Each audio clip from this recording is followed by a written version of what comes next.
Nós estamos num clima cultural em que existe nas nossas faculdades de teologia e, portanto, também nas pregações, porque os pregadores, a maioria deles, veio de uma faculdade de teologia, existe entre nós uma tendência cristológica, tá? Que eu não diria que ela é herética, porque na verdade ela é só ignorante, tá?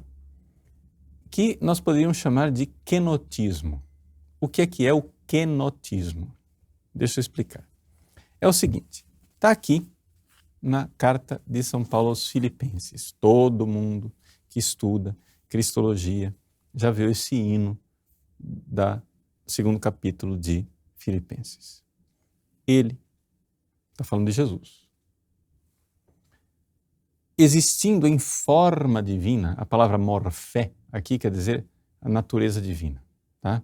Ou seja, sendo ele Deus, né? Sendo ele o Filho, que é igual ao Pai, que é igual ao Espírito Santo, na mesma natureza divina eterna, não considerou um privilégio ser igual a Deus. Ou seja, não ficou harpagmos, não pegou aquilo como uma presa, um apego, não é? Mas esvaziou-se assumindo a forma de servo, ou seja, a natureza servil do ser humano.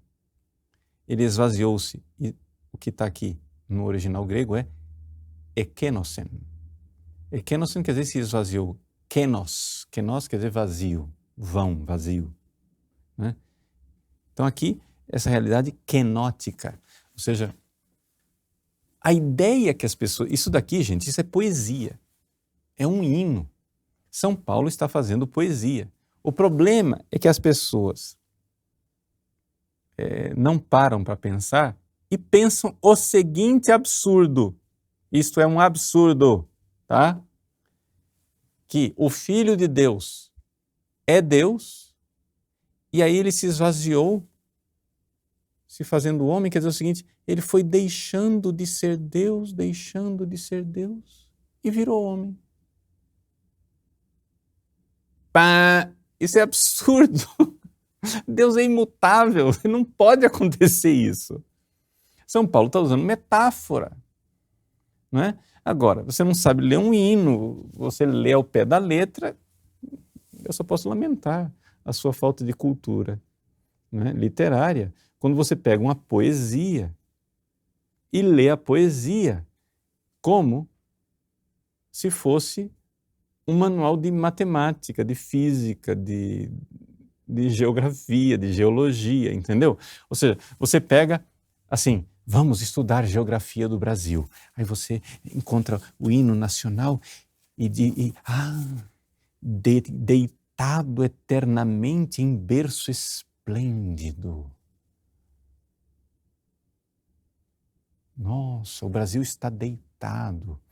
Então, quer dizer que o Brasil é um ser humano deitado? Num berço esplêndido. Nossa, quem será que fez o berço no qual o Brasil está deitado? Né? Aí tem a luz do céu, e tem o mar profundo, e está lá o berço. Hello! Oh, acorda para a vida. Oh. É poesia, meu. Poesia. Ele está usando as palavras de outro jeito. São Paulo está fazendo hino. Isso é um hino. Alguns exegetas são da opinião que isso aqui é um hino pré-paulino, inclusive. Que São Paulo estaria aqui citando coisas, citando um hino que os cristãos cantavam ali, logo no início do cristianismo. Jesus subiu aos céus já fazia 20 anos e já tinha uma liturgia cristã e eles estão aqui cantando um hino. Esse é o hino do segundo capítulo de Filipenses. Ele esvaziou-se, ekenosin, assumindo a forma de servo, e tornou-se semelhante ao ser humano e encontrado em aspecto humano. Aí o pessoal diz, tá vendo? É docetismo. Eles achavam que ele não era humano de verdade. Era só uma aparência de ser humano. Gente, não quero exigir termos técnicos, dogmáticos de uma realidade que aqui, incipiente, 20 anos que Jesus subiu aos céus, a igreja está buscando linguagem ainda para falar do mistério. E humilhou-se, fazendo-se obediente até a morte e morte de cruz. Muito bem. Isso daqui é uma forma poética de falar do mistério da encarnação e do mistério da redenção, da morte na cruz. O problema das cristologias atuais é que pegam esta metáfora poética de São Paulo, do esvaziou-se, tomam isso ao pé da letra e começam a falar de um absurdo, que é que o Filho deixou de ser Deus por um momento e se tornou homem. Esse kenoticismo, que ele é herético em si mesmo, eu acho que na cabeça dessas pessoas que ensinam cristologia hoje em dia e que o estudam cristologia ou pregam sobre Jesus Cristo, isso não chega a ser herético não, porque é burrice mesmo. A pessoa não para pensar, jamais parou para pensar o que é Deus. Jamais fizeram aquela pergunta que Santo Tomás de Aquino fazia quando estava aprendendo lá no mosteiro de Monte Cassino, criancinha, né? Santo Tomás de Aquino no mosteiro chegou um dia para o mestre dele em Monte Cassino, lá para o monge, e perguntou: o que é Deus? Cuida desse Deus. É uma mente brilhante, filosófica, especulativa, maravilhosa. Mas as pessoas não param para pensar que Deus não pode deixar de ser Deus, porque senão, meu querido, você deixa de existir. Porque Deus está sustentando as coisas no ser, aí Deus deixa de existir. Como é que Deus pode deixar de existir por um momento? Não, houve um tempinho, né? Durante 33 anos, desde que Jesus se encarnou na Virgem Maria, até que ele deixou de... Gente, se Deus deixa de ser Deus, o mundo vai para o prego. Como é que o Logos, o verbo que sustenta o universo, vai deixar de ser Deus? Não é possível. Então, seja o que for o mistério da encarnação, o mistério da encarnação é uma mudança na humanidade e não em Deus. Ou seja, Deus que cria as coisas milagrosamente, fantasticamente, sabiamente, bondosamente, amorosamente, criou uma humanidade. Ou seja, uma natureza humana, um ser humano igual a nós em tudo, corpo e alma. Ele criou no ventre da Virgem Maria, mas no ato da criação deste homem, Jesus Cristo, no ventre de Maria, naquele ato, ele criou unido aquele ser humano, de tal forma que a segunda pessoa da Santíssima Trindade tem uma relação íntima com este homem, corpo e alma. De tal forma que quando este homem, corpo e alma, igual a nós em tudo, um ser humano, com inteligência humana, com vontade humana, com capacidade de amar humana, com liberdade humana, quando este homem, quando este ser humano diz eu, este eu é o Verbo eterno, é o Filho de Deus eterno. Atenção, cuidado aqui, porque aqui precisa você ter um pouquinho de inteligência filosófica, tá? Porque senão você vai pensar um absurdo. O que é que algumas pessoas podem estar pensando agora? Adocionismo. O que é o adocionismo? É a seguinte heresia.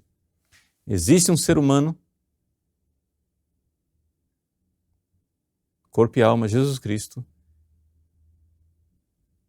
Deus foi. Esse ser humano existiu por 1 segundo, meio segundo, uma fração de segundo, e Deus foi lá e se uniu a ele. Errado, isso é heresia.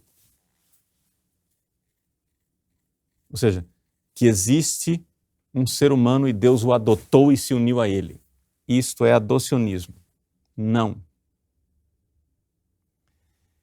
O que aconteceu é que Deus assumiu uma humanidade no ato de criação daquela própria humanidade. Ok?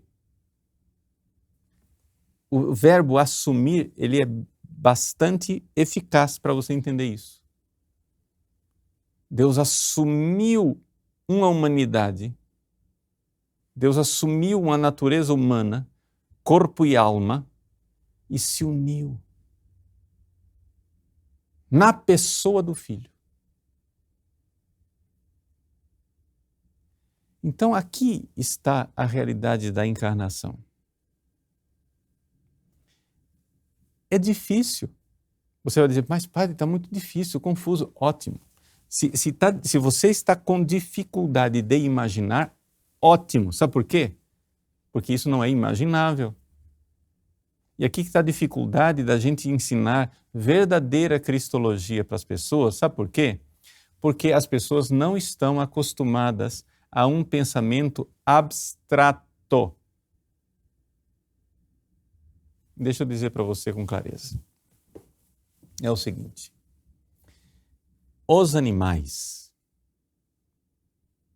não têm inteligência para conhecer verdades. Sabe por quê? Porque os animais só conseguem ter imaginação. Imaginação, você faz uma figurinha, não é? Imagina agora que Jesus está na Eucaristia. O que é que você faz com a sua imaginação? Jesus está lá na Eucaristia, então você imagina um ser humaninho encolhidinho dentro da hóstia. Não tem como imaginar outra coisa.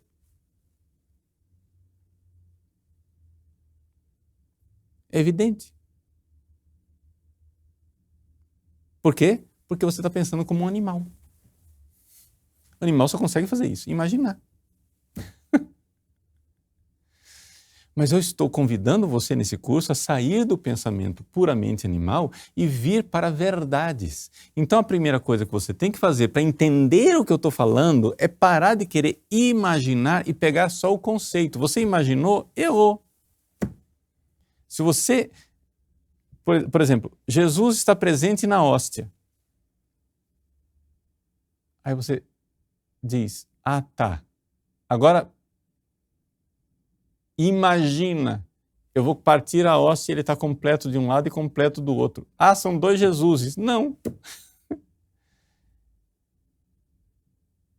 Tem uma âmbula cheia de hóstias consagradas e tem ali 100 hóstias consagradas. Quantos Jesuses tem ali? Se você aplicar a sua imaginação, você vai pensar absurdo em cima de absurdo, em cima de absurdo, em cima de absurdo. Só que você está acostumado a simplesmente proibir a imaginação, pegar somente o conceito. da verdade. Jesus está verdadeiramente presente ali na hóstia. De que jeito acontece isso? Não imagina. Você imaginou, olhando para a hóstia, imaginar, o que você vai pensar é só coisas muito toscas, muito fora da verdade. Né? É melhor você parar de olhar para a hóstia e, se vai usar a imaginação para rezar, imagina Jesus aqui do seu lado, você conversando com ele, etc. Né? É melhor se você vai imaginar. Mas se você vai contemplar o mistério, você precisa de um pouquinho mais de pensamento abstrato. Tá? Então, voltemos agora para a história da encarnação que eu estou tentando colocar para você onde está a dificuldade. Quando nós dizemos que nós cremos que Deus se fez homem, pela própria natureza divina, Deus é imutável. Deixa eu imaginar uma coisa imutável. Bom, se você imaginar, acabou. Se você vai imaginar uma coisa imutável, meu irmão, você vai pensar um negócio congelado no freezer. Um ser humano imutável. É uma estátua. Não é vida. Não é vivo. Um ser humano imutável não é uma coisa viva para você. Por quê? Porque você começa a imaginar. Deus é imutável. Saiba disso. Aceite o conceito pela própria natureza das coisas. Deus é, pelo próprio conceito de Deus. Se existe um Deus, ele tem que ser imutável. Qualquer coisa que seja transitória, mutável, isso daí não será Deus. Isso é certo, é líquido e certo. Deus se fez homem, houve uma mutação. Ela aconteceu em Deus? É evidente que não. Aconteceu onde? Na natureza humana. A natureza humana, que no momento da anunciação do anjo Gabriel começou a existir no ventre de Maria, aquele corpo e aquela alma, igual a nós em tudo, exceto no pecado, no seu ato de existir, já está ali unido à pessoa do Verbo, à pessoa do Filho de Deus, de tal forma que a natureza humana que começou a existir no ventre de Maria não diz assim, eu sou, como nós dizemos. É Deus falando, porque está totalmente unido. Sem mistura, porque a natureza humana é a natureza humana, a natureza divina é a natureza divina, sem confusão. São duas coisas distintas, mas não são separadas, porque é um só eu. O eu do Filho. Eu. Por isso Jesus pode dizer, eu sou a ressurreição. Enquanto homem, ele não é a ressurreição. Mas ele é a pessoa divina do Filho, que assumiu nossa humanidade, então ele pode dizer, eu sou a ressurreição. E quando ele, enquanto alma humana, ele ama Deus, ama Maria, ama a mulher pecadora, ama Lázaro, ama Pedro, ama João, o discípulo amado. Enquanto ele, alma humana, ama, ele ama com o coração humano. Mas este coração humano, quando ele diz, eu te amo, João, Este eu é divino. É a segunda pessoa da Santíssima Trindade. Esta verdade ela tem que ficar clara para você, não clara no sentido que, eu entendi direitinho. Não, é sempre misterioso, mas tem que ficar claro para você, porque se nós não seguirmos estas distinções que a Igreja foi esclarecendo ao longo dos concílios, ao longo da história, você vai terminar dizendo coisas sem sentido por sua ignorância e caindo em heresia. Às vezes só heresia material, sem culpa nenhuma da sua parte, mas se você vai perdendo a fé, né, heresia formal, quem sabe até apostasia. Né? Perder a fé completamente. Então, aqui está o núcleo do mistério. O grande mistério da encarnação, o mistério da união hipostática. O que é a união hipostática? Uma formulazinha, né? É o mistério no qual a natureza humana, corpo e alma de nosso Senhor Jesus Cristo está unida à natureza divina, aquela mesma natureza do Pai, aquela mesma natureza do Espírito Santo, aquela mesma natureza do Filho, Pai, Filho e Espírito Santo. Essas duas naturezas são naturezas de uma só pessoa, ou seja, de um só eu.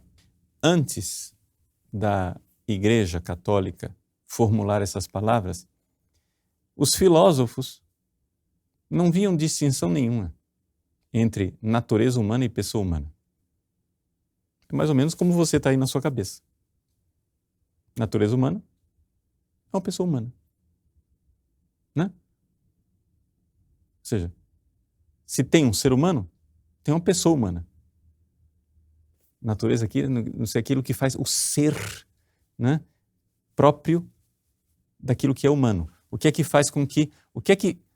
Qual é o ser que faz com que um livro seja livro e uma caneca seja caneca, um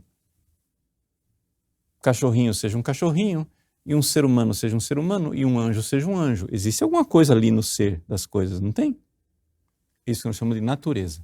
Tem a natureza do anjo, é a natureza do cachorrinho, é a natureza humana. Então, sempre se achou, todo mundo sempre, ninguém viu distinção nenhuma, ninguém nunca enxergou diferença nenhuma entre seres humanos e pessoas humanas. Era tudo a mesma coisa. Qual a diferença entre ser humano e pessoa humana? Não tem diferença nenhuma. É tudo igual. Por quê?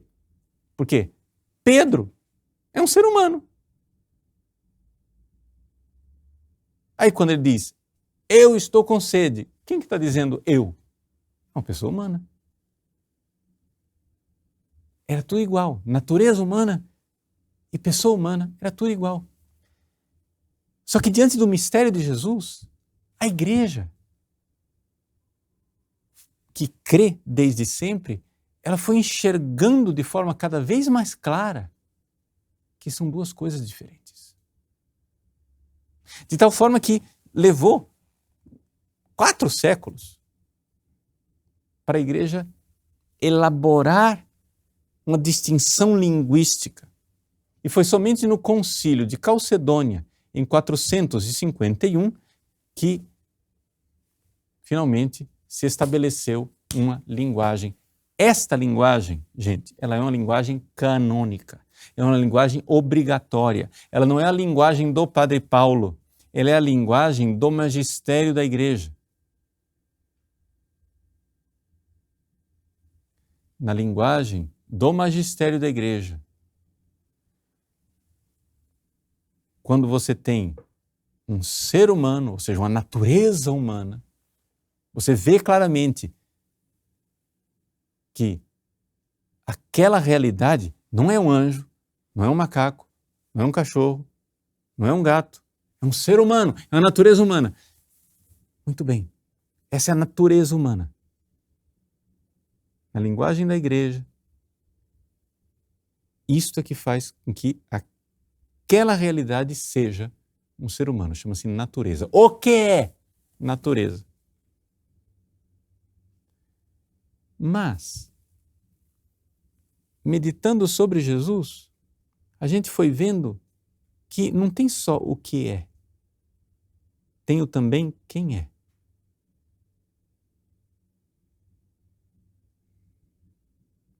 E por isso,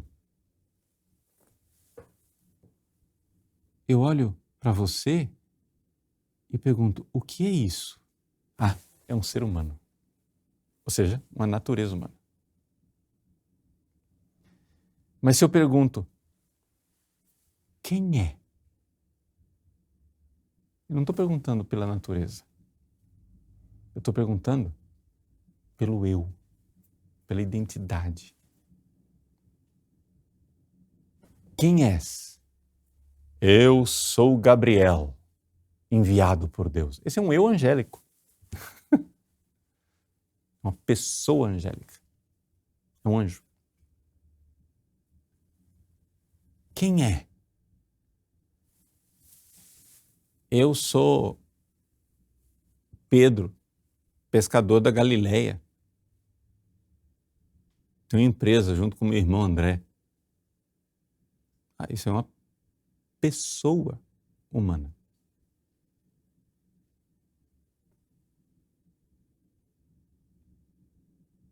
Um homem deitado num travesseiro numa barca, no meio de uma tempestade levanta e diz ao vento,